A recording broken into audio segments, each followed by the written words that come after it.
Salut à tous, épisode 3 avec la 205 Quick Step. Eh bien, on a du boulot et ça va être vraiment des épreuves qui ont un impact sur le classement final World Tour de l'année. Donc, on va vraiment, le classement UCI en gros, on va vraiment avoir du pain sur la planche et des adversaires de grande qualité avec notre équipe Quick Step 205 donc qui va devoir traiter la fin de Paris-Nice. Alors, est-ce que Bob Jungels va réussir à finalement accomplir une forme d'exploit? Du côté de Tirreno, en revanche, c'est Alaphilippe qui va être notre leader avec peut-être des espoirs aussi pour Viviani, sait-on jamais. Et du côté de Milan-San Remo, et ben là, on en parle tout de suite parce que, figurez-vous, vous savez déjà pour un grand nombre, mais en 2018, en fait, Fernando Gaviria, qui était encore chez Quickstep, était tombé. C'était lors de l'étape 6 de Tirreno Adriatico, juste avant. Il s'était fracturé la main et en fait, il avait dû abandonner toutes les classiques, quoi. Ça avait été assez dramatique, voilà, sur cette chute qu'on revoit au ralenti. Dans la foulée, il y avait eu donc forcément repolarisation du leadership sur Milan-San Remo, sur Alaphilippe, avec l'expérience qui était la sienne l'année passée, dont on a vu la toute fin en intro, Alaphilippe, pourquoi pas Philippe Gilbert, qui quand même reste Philippe Gilbert et qui rêve d'un jour de Milan-San Remo, donc avec les circonstances de course, pourquoi pas. Et puis, évidemment, l'autre homme, c'était Elia Viviani. Elia Viviani, c'est simple, Elia Viviani, lui, ce dont il rêve, et il le dit très très clairement, c'est de gagner un jour Milan-San Remo. C'est vraiment son objectif de carrière. Quasiment, il dit, c'est la plus belle course que je pourrais gagner dans ma carrière. Donc voilà, nous on va avoir ça en ligne de mire quand le temps de Milan-San Remo viendra. Ce sera à la fin de cet épisode, alors qu'on voit là des images que je vous ai sélectionnées de l'an dernier, du coup, non pas de 2017 mais de 2018, avec une Quick Step qui a fait du boulot, qui essayait de peut-être mettre sur orbite Viviani, et puis en fait il y a ce coup de filou où Nibali arrive comme ça à prendre la roue du bon coureur, et puis après évidemment il s'échappe et il termine, comme on le sait tous, sur la Via Roma pour une victoire qui, pour ma part, a vraiment été une des plus belles courses que j'ai pu voir. C'était quasiment émouvant en fait ces dernières années, tellement c'était trop beau en fait. De voir Nibali gagner à San Remo. Je sais pas si on mesure l'impact de ce truc-là. Euh, c'est plus que improbable en fait. Et donc, Elia Viviani, le pauvre, dans cette histoire-là, donc il était quasiment leader en fait, en quelque sorte.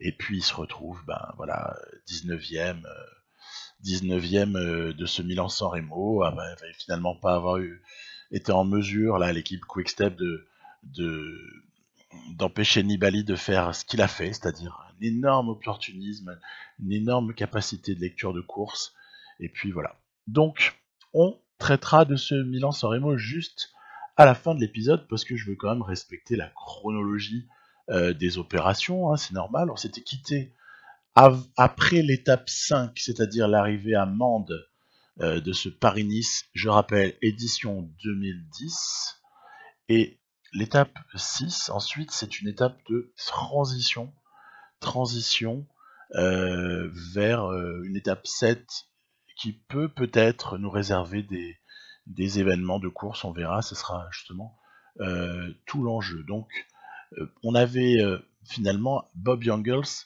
il traîne comme un boulet son léger retard sur quoi? Sur le petit prologue inaugural, c'est tout. Parce qu'après, avec petite bonif par-ci, petit truc par-là, ce Paris-Nice, il a ceci d'intéressant qu'il est hyper serré et qu'il y a plein de coureurs qui peuvent encore gagner à ce stade. Donc voilà, bon, ça a son charme après tout. Pour le coup, on est bien en réalisme, ça fait plaisir. Le jeu retranscrit ce qu'on a pu voir certaines de ces dernières années sur Paris-Nice, savoir un classement général hyper serré. Et bon, donc pourquoi pas. On a Jacobsen, notre jeune sprinter, qui vient faire 3 sur l'étape là, qui arrive à Aix-en-Provence. Donc ouais, c'est pas mal 3 hein, derrière Greipel et Kittel. Hein, pourquoi pas, hein, même si Jacobsen est beaucoup plus jeune. Hein, les deux autres ils sont quasiment des anciens, sont des anciens. Donc voilà, il vient faire 3. On avait Hodge qui avait tapé une étape hein, précédemment, voire épisode 2. Et puis Jacobsen, au final, il n'aura pas réussi à taper la sienne. Voilà. Et c'est pas un drame, mais je crois que, petite parenthèse, puis après on va continuer à parler de ce qui se passe, parce que cette étape-là, qui arrive à Tourette-sur-Loup, c'est l'étape, quasiment l'étape reine, hein, de ce Paris-Nice. En tout cas, il y a le col de Vence et c'est costaud. Ouais, il y a un truc que je vais regarder de près, là encore, c'est entre Hodge et Jacobsen, finalement, lequel des deux va s'avérer le meilleur. Alors, dans notre partie, eh bien, Jacobsen, il part avec un petit avantage parce que ils ont le même âge. Hein. Ils ont le même âge, pour ainsi dire. Par contre, Jacobsen, il a un petit avantage de notes, de caractéristiques, puisqu'il a 80 en sprint et 80 en accélération, là où l'ami Hodge, il a 78 et 77. Donc, il y a un petit avantage au départ, mais on sait qu'avec le potentiel, que j'ignore, tant mieux, et je tiens à l'ignorer hein, pour être surpris, avec le potentiel, ça peut évoluer à confirmer la supériorité de Jacobsen ou pas du tout. Hein, voilà, c'est un truc, je laisse ça en surprise. Je le sais pas moi-même, je ne veux pas le savoir. Maintenant, petit doigt me dit que Jacobsen peut quand même s'avérer un poil plus intéressant, mais sait-on jamais. Alors, on est dans la montée du col de Vence, l'endroit où il y avait eu petit exploit avec Tish Benoît là. J'en garde un très bon souvenir. C'était, je crois, l'épisode 33 avec Lotto Soudal. Et Philippe Gilbert fait le boulot pour Bob Jungels. En fait, on est très démunis au niveau des équipiers parce que, idéalement, Gilbert, c'est pas là qu'il aurait dû intervenir. Il aurait dû intervenir pour quasiment mettre sur orbite Bob Jungels, mettre sur orbite et non pas faire le taf de milieu d'ascension quoi. Voilà. Et du coup, Jungels, il se retrouve à devoir faire trop de travail tout seul au final. Surtout que derrière, il y a de l'idiot utile, là. Je prends sur FDJ, là. Mais qu'est-ce qu'ils foutent?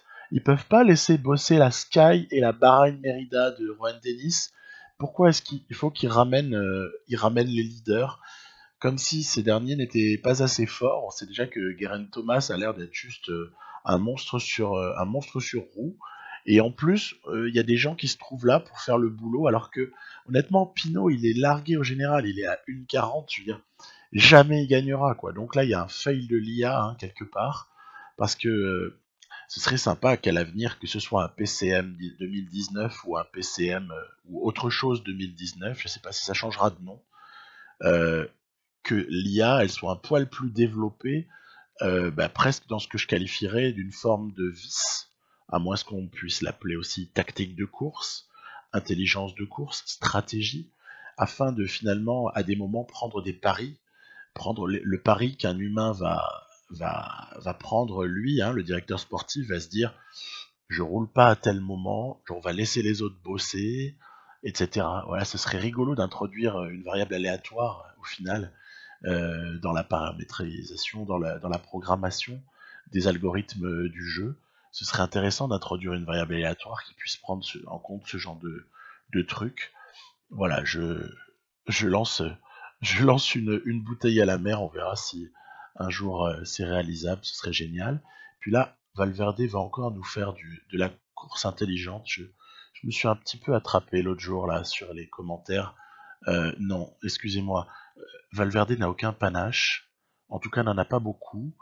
Valverde c'est un repenti qui a été pris pour dopage et qui a bien intérêt à être sympa avec tout le monde, journalistes, supporters, etc. Il a bien intérêt à être sympa, Valverde, parce que dans le fond, le cyclisme actuel, avec les grands champions émergents, bon, avec beaucoup de gens qui sont là, qui occupent le haut du pavé, il n'a plus réellement besoin d'un Valverde qui reste une forme de vestige de l'affaire Puerto. Bon, voilà. J'ai rien contre les gens qui ont été pris dopés dans l'absolu, et peut-être que certaines de mes positions en surprendraient, et puis en plus, on n'est pas obligé d'être tous d'accord. On n'est pas obligé d'être tous d'accord sur ça. On a tous notre subjectivité euh, qui fait qu'on va apprécier plus ou moins tel ou tel, et puis il y a des choses qui vont rentrer en ligne de compte et qui sont absolument pas objectives. On n'est pas toujours sur des faits. Il y a des gens qui ont été condamnés, il y a des gens qui n'ont pas été condamnés mais qui ont été soupçonnés, alors qu'on voit que la Peter Seri va nous manquer encore une fois parce qu'il a perdu le bon wagon à un moment donné, c'est assez calamiteux. Du coup, Gilbert se retrouve tout seul à faire le taf de nouveau pour Young Girls, donc on commence à avoir nos chances qui s'amenuisent, même si l'écart au classement général, l'écart à remonter, il est très faible. Il est très faible, mais bon, il y a 15 secondes, quoi, c'est que dalle. C'est que dalle, et à la fois, c'est immense, et parfois impossible à combler. Alors en fait, voilà, je crois que tout simplement, Valverde, moi j'ai pas été dégoûté, hein. Quand il a été champion du monde, je me suis dit, écoutez, pourquoi pas. Je sais qu'il y a des réactions qui ont été très violentes, il y a des gens qui ont trouvé ça dégueulasse, qui ont trouvé ça immoral. Pourquoi pas, après tout. Il y a un mérite immense à ce coureur, il gagne 4 fois à Liège, je veux dire, voilà quoi. Donc le mec, c'est loin d'être n'importe qui et il mérite beaucoup de respect. Mais par contre, qu'on vienne pas me parler de panache. Il n'y a pas de panache, c'est un épicier, Valverde. Donc, pourquoi pas? Pourquoi pas? C'est une façon de courir. De toute façon, qu'est-ce qu'on juge à la fin d'une carrière? Dans 10 ans, dans 15 ans, de quoi est-ce qu'on se souviendra? On se souviendra du palmarès. Ah, et puis d'autres gens se souviendront aussi du, de la manière dont les succès ont été obtenus, c'est sûr. Hein. Sinon, un Richard Virenque n'aurait jamais la popularité qui a pu être la sienne, parce qu'au final, il a gagné des étapes sur le Tour, il a gagné des maillots à poids, mais il a quand même été jamais réellement concerné par le général. Je veux dire, voilà, c'est. Et ben pourtant, c'est le type qui était presque plus populaire qu'un Jalabert, qui a une Vuelta, qui a du Liège, il a un Milan-San Remo qui reste juste monumental et historique. Et puis Jalabert aussi, on pourrait en parler du dopage. En fait, on pourrait commencer à parler du dopage sur plein de domaines. On pourrait aborder le sujet Sky. On pourrait. Bon, moi, je vais vous dire, ce que je trouve à l'arrivée, c'est que les mecs qui sont sur les vélos, ils sont admirables. Ils sont admirables, quoi qu'il en soit. Ils méritent un respect infini, et quand bien même ils seraient chargés, ce qui était peut-être à envisager, hein, évidemment. Déjà, ils le sont peut-être tous d'une façon finalement relativement proche. En tout cas, ça, c'est pas certain. Hein. Bon, il y a des choses comme ça contre lesquelles on ne peut rien. Alors, soit on délaisse le cyclisme parce qu'on dit qu'ils sont tous pourris, c'est pas mon cas. Soit on trouve que ça reste admirable et que ce qu'ils font, désolé, mais franchement, se taper des Mont Ventoux, là, se taper des cols par-ci, des enchaînements de cols autour de France par exemple, je veux dire, ça relève de l'exploit, quoi. Même si on a pris de la ventoline ou même si on a changé son sang ou que sais-je. Évidemment que c'est répréhensible. Il y a des contrôles, il y a des sanctions. Tant mieux, tant mieux. Mais est-ce qu'il faut jeter l'opprobre sur le cyclisme comme ça a été le cas depuis de nombreuses années? Ma réponse est clairement non, quoi. C'est dégueulasse que le cyclisme reçoive finalement toutes les critiques liées au dopage, alors qu'on pourrait en parler dans des sports qui sont vachement plus médiatisés. Voilà, on s'est tous compris, on sait de quoi on parle. Alors sur ce Tirreno, vous pouvez donc constater que le départ aura été assez tranquille. On est battu notamment au sprint une fois avec Viviani après un un prologue sur lequel, de toute façon, qu'est-ce que vous voulez faire contre la puissance de Kwiatkowski sur prologue là? Kwiatkowski, il est immense, quoi. Il est immense. Il a des notes qui font de lui, mais elles sont pas imméritées nécessairement, hein. Parce que je pense que de toute façon, Michel Kwiatkowski est un coureur juste exceptionnel. Donc à partir de là, il y a pas à pleurnicher. Moi, je les trouve très très méritées ces notes à Kwiatkowski. Je l'aurais même mis un poil plus à deux trois endroits. Bref, c'est les gens de la World DB19 qui ont décidé. Je suis sûr que quand ils mettent les notes, ils doivent être plusieurs à en discuter et ils doivent bien se prendre la tête pour essayer d'être les plus objectifs ou les plus justes possibles. Donc respect total. Les notes me paraissent tout à fait bien senties et donc voilà, on s'est fait taper là par Caleb Ewan. Alors Caleb Ewan, on pourra en discuter, hein, parce que sincèrement, moi, je vais pas m'en cacher, je suis pas fan, hein. Je suis pas fan du tout. J'étais pas fan chez Mickelton Scott, et si j'étais amené demain à démarrer une partie avec Lotto Soudal, avec l'effectif actuel, je sais même pas comment je ferais tellement j'aurais envie de le squeezer, en fait. J'ai pas envie de voir ce type briller. En plus, depuis qu'il est, il nous tape une deuxième fois, il nous tape une deuxième fois. Mais en fait, c'est pas du tout lié. Ce que je dis n'est pas du tout lié à ça, hein.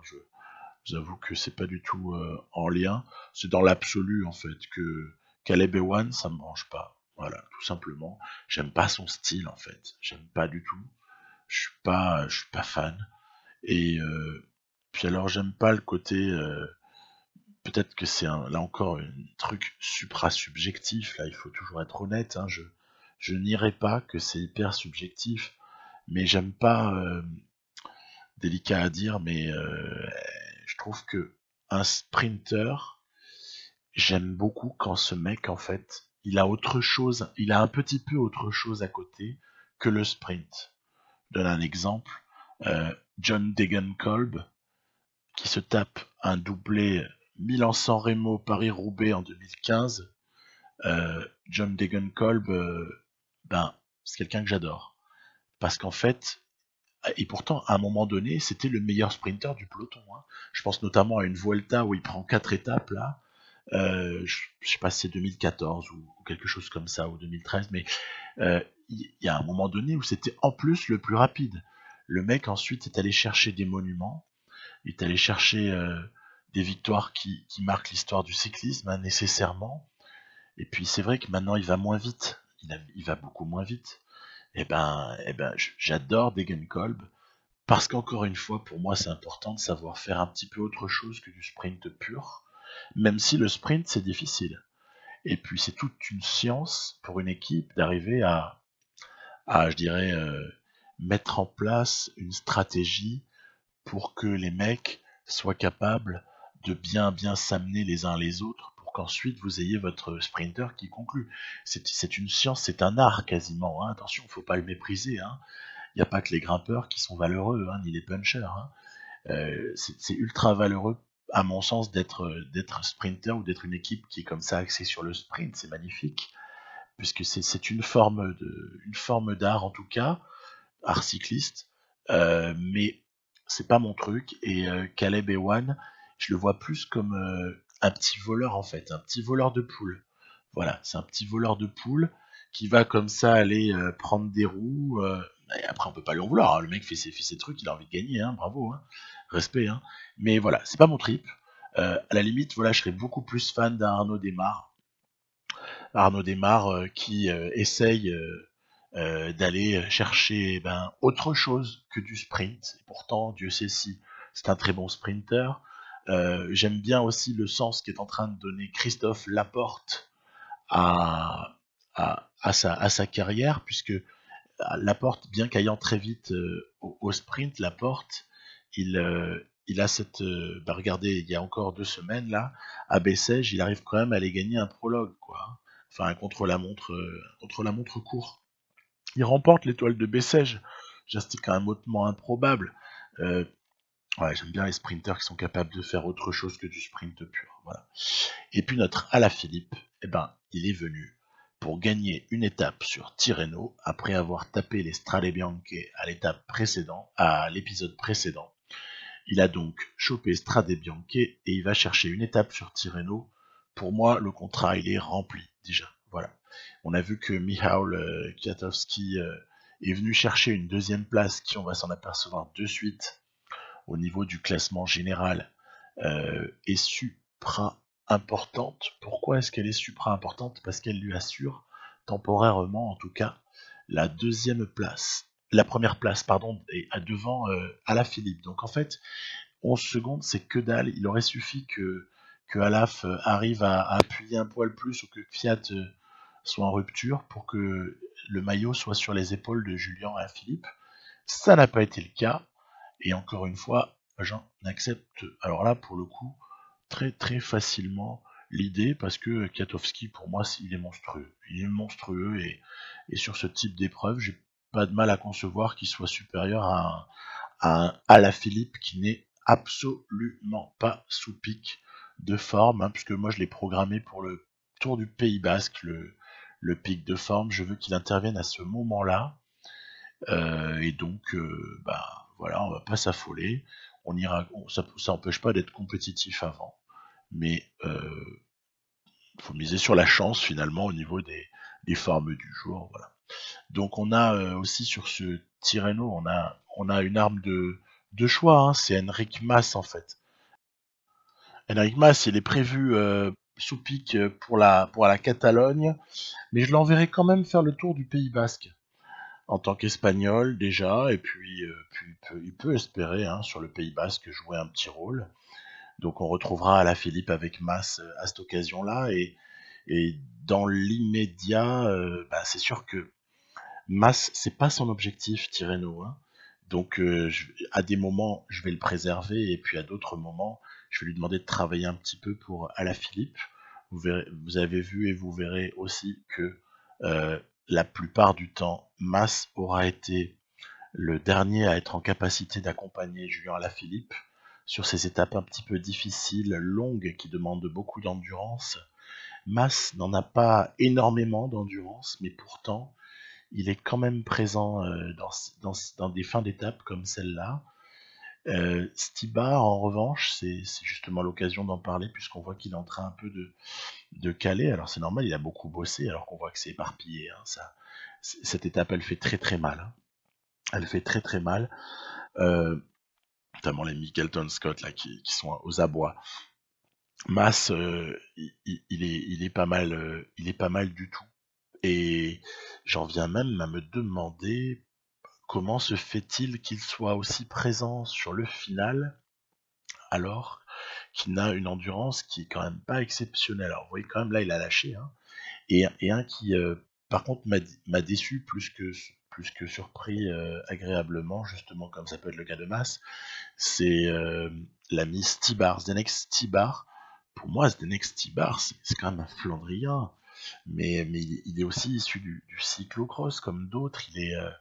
C'est un super descendeur, c'est un type qui a des capacités quand même quand il y a du pourcentage, en tout cas quand c'est pas des ascensions trop longues, ni peut-être trop fortes en pourcentage, mais voilà, j'ai été un petit peu étonné parce que je m'attendais à une autre qualité en fait chez Stibar, même sans pic de forme. Alors on le jugera vraiment Stibar au moment des Flandriennes, hein, bien sûr.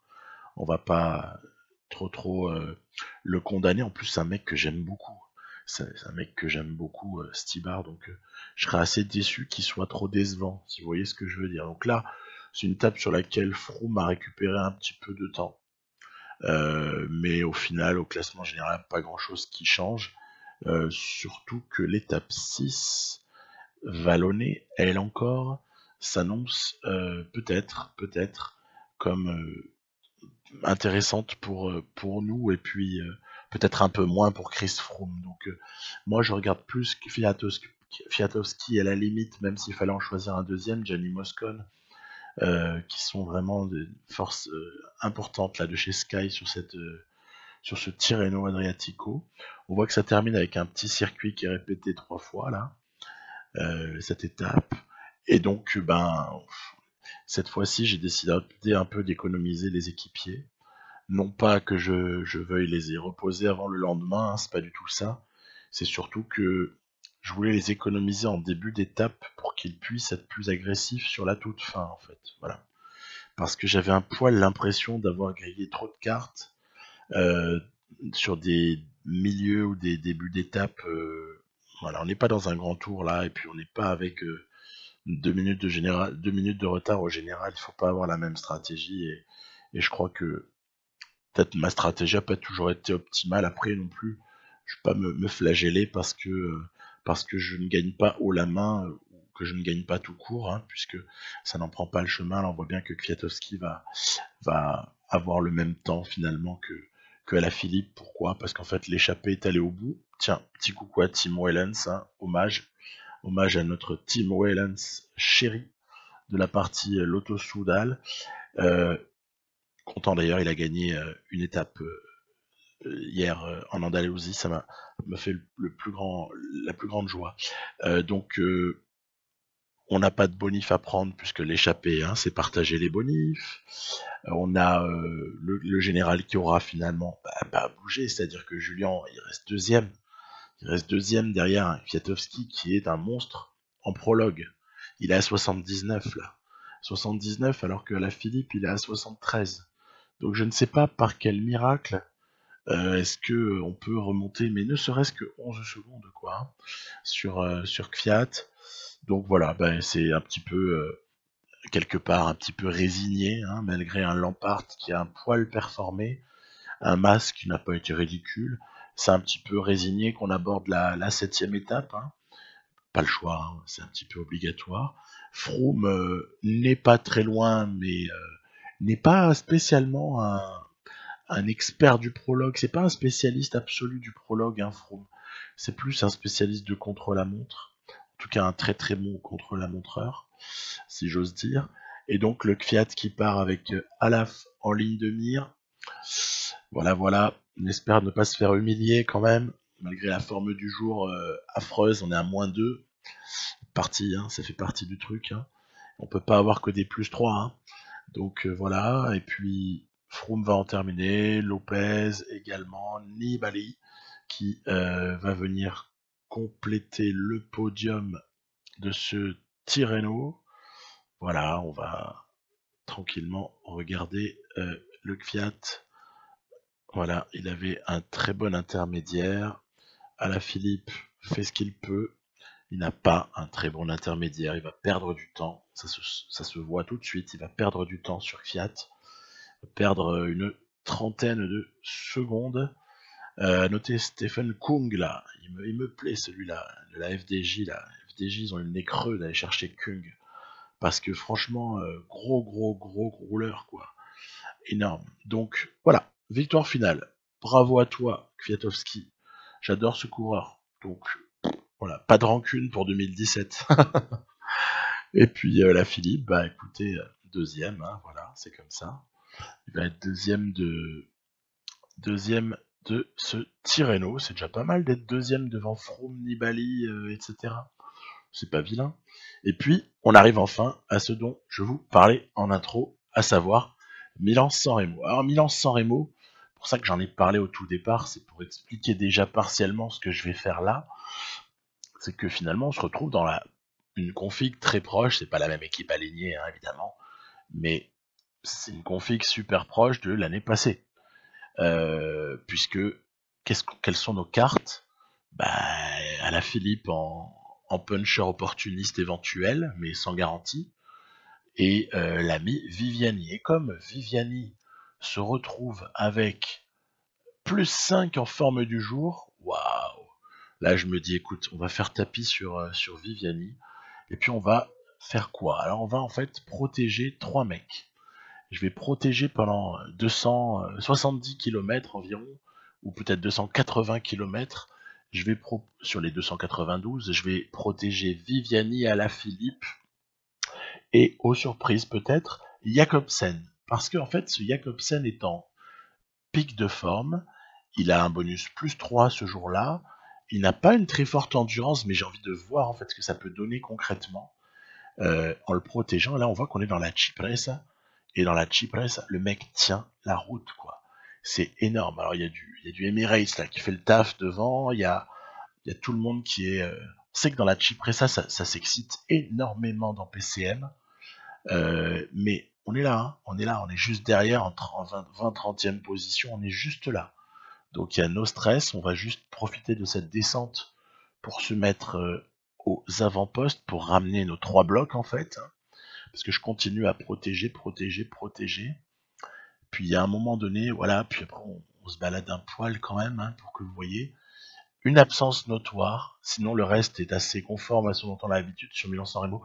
Une absence notoire, celle de Peter Sagan, puisque vous voyez, le leader chez Bora Hansgrohe, c'est Ackermann ou Bennett, faut voir, je sais pas lequel des deux peut être le meilleur au sprint, mais en tout cas, et pas Peter Sagan, quoi. Donc, bon, ok, on voit que là, entre la Cipressa et le Poggio, ça s'excite devant, il y a Seth Van Mark qui va de sa traditionnelle attaque. Il attaque souvent à cet endroit-là, Seth Van Mark. Le jeu le fait attaquer dans Milan-San Remo. Du coup, moi, ce que je vais faire, c'est que je vais balancer du Young Girls, mais à 92-95, quoi. Voilà, en effort curseur. Et puis après, on va fabriquer notre petit train, tout doucement. Young Girls, derrière lequel va venir Gilbert, puis Alaphilippe, et Stibar. Regardez-moi ce joli effort de Stibar, là, qui vient arriver il vient arriver à protéger Young Girls magnifiquement, quoi. Franchement, Stibar là, ce qu'il a repris, waouh, c'était assez énorme. Il a eu de la giclette pour revenir là. Il y a que Gaviria qui nous suit, mais c'est loin d'être terminé. Derrière j'ai Viviani en effort curseur. En fait, évidemment, tous ces efforts que vous voyez là, c'est très très clairement parce que je veux soit envoyer Alaphilippe terminer solo, soit épuiser tout le monde, vider les barres et faire en sorte après d'entamer la descente tambour battant pour emmener Elia Viviani vers une victoire. Et on voit que dès la mort de la descente, Elia Viviani, il est là. Ça, c'est vraiment la meilleure nouvelle qui pouvait nous arriver. Donc, en fait, c'est très simple. Je vais profiter des qualités de descendeur de Philippe. Gilbert, il est pas pourri. Il va protéger. Derrière, je vais balancer Jacobsen comme poisson pilote de Viviani parce qu'il peut y avoir tout le monde qui revient derrière. Et donc, on va y aller. On est en tête. Je sais pas si on est tout seul. Oui, on est tout seul. C'est assez sidérant. Puis en fait, ouais. L'incroyable mais vrai. On va se faire le triplé. On va se faire le triplé à Milan-San Remo. Alors là, j'ai presque envie de pleurer. Tellement, pour moi, gagner, c'est génial. C'est cool de gagner. Mais faire le triplé à San Remo, franchement, c'est lourd, quoi. C'est lourd dans le sens où moi, je voulais pas le tripler. Moi, je voulais juste gagner. Tripler, quelque part, ça gâche un poil le truc. Donc voilà, j'en suis désolé pour ceux qui regardent la vidéo, là, et qui m'écoutent. Je suis désolé de ce triplé, je m'excuse platement.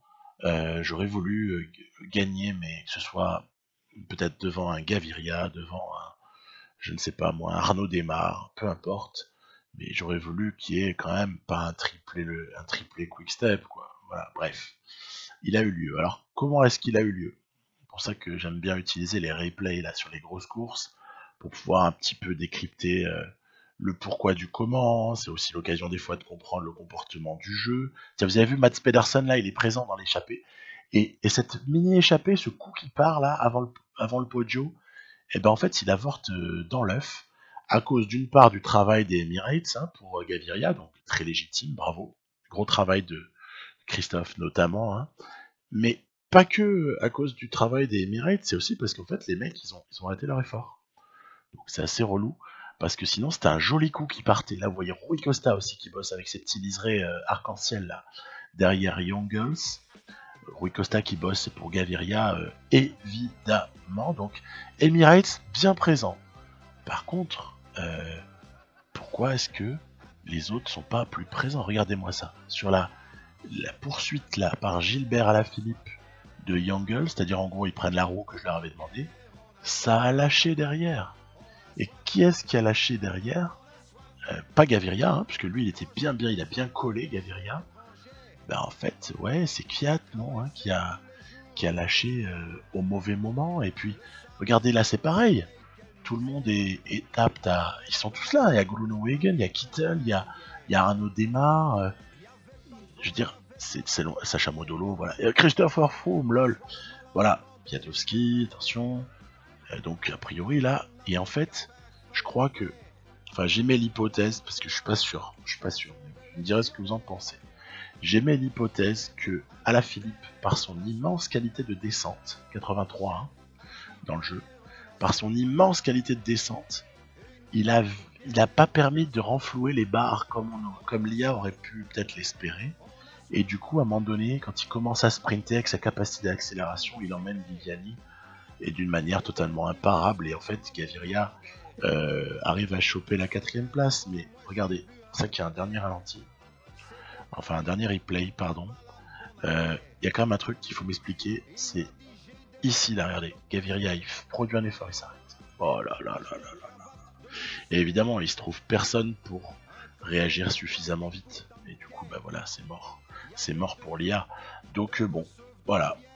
On va prendre cette victoire, hein, elle fait plaisir. Maintenant, j'aurais pu, vous avez vu, hein, de manière totalement égale, j'aurais pu faire gagner Jacobsen ou Alaphilippe. J'avais dit Viviani, je suis resté sur Viviani. Et puis les autres, eh ben, ils auront leur tour. Et puis il faudra essayer de gagner à d'autres moments, à d'autres endroits. Et puis sinon l'an prochain. Donc, pour conclure cet épisode, je dirais que là il va y avoir les classiques belges flandriennes qui vont démarrer dans l'épisode 4. Et puis l'épisode 4 il sera aussi l'occasion de pouvoir profiter un petit peu de Remco Evenepoel, puisqu'il y a le Tour de Catalogne auquel il va participer et sur lequel ce sera l'occasion de regarder et de pouvoir savourer déjà des petits progrès qu'il a fait. C'est bien appréciable qu'il ait fait des progrès déjà. Il n'est déjà plus du tout à 64 ou 66 comme il l'était au mois de janvier, mais à 69 déjà au sortir de San Remo à la veille du Tour de Catalogne. Donc voilà, ça augure d'une progression peut-être un petit peu plus rapide que ce que on aurait pu craindre. On verra tout ça en tout cas très bientôt. Rendez-vous à l'épisode 4. Bye bye.